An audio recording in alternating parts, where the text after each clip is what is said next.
I need 2 senators from this state who want to get something done, not 2 senators who are just going to get in the way. Because look, getting nothing done just hurts Georgia. Look at what's happening right now in the Congress. The United States Senate should have passed the coronavirus and economic relief package months ago. People are hurting. Millions out of work. Small businesses closing. People are struggling to pay their rent, worried that after Christmas they'll be thrown out before New Year's. Concerned about paying their mortgage, over $10 million. Putting food on the table has become a Herculean task for so many.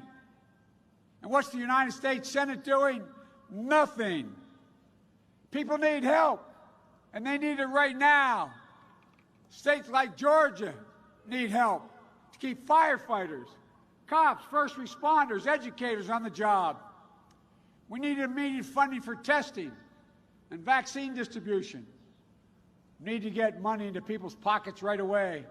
Look, don't get me wrong. I hope Congress passes a package right away. But it should support firefighters, it should, educators, first responders. It should also support the testing and vaccinations we need.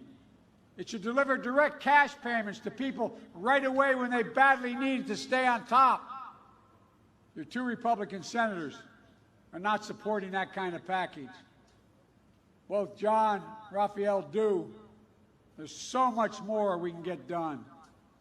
On COVID, on revitalizing our economy, on health care, on voting rights, on criminal justice, racial justice, on climate change.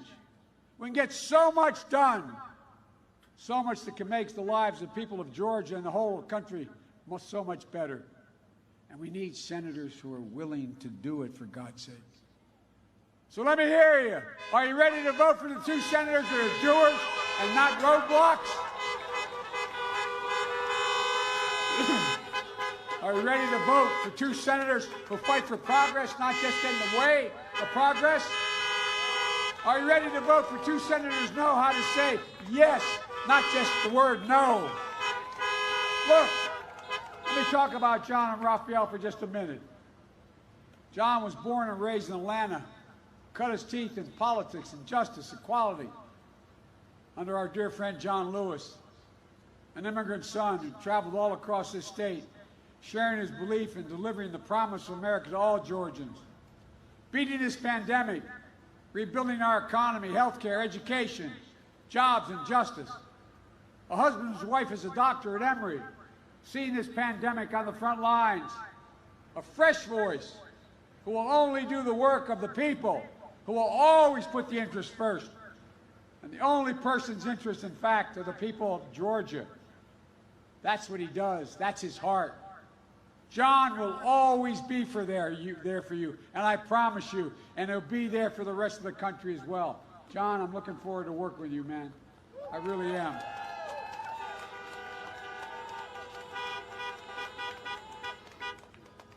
And Reverend Warnock, how hard you're working. I don't know how the heck you stay in such great shape, man. You look, you used to get up and do it, man, I tell you. I reached up and grabbed his arm. It's as big as my thigh.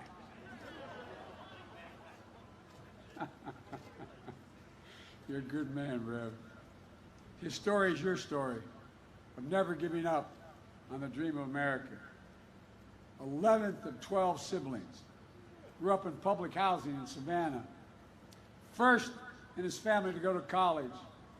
Got there on Pell Grants, work study. Another Morehouse man. I spoke down at Morehouse. A lot of men at Morehouse. I tell you what, a man of God, of Ebenezer, literally standing in the righteous footsteps of Dr. King. As he says, for him, public service didn't stop at the church door. After preaching on Sunday sermons, it's advocating for better health care, a living wage, working people, fair and more equal justice system, and fighting chance for all Georgians. He'll bring his soul to his work because that's who he is. And he is you. He'll always be your voice in Washington. Have no doubt about that. and I can hardly wait to work with you as well, Senator. Look,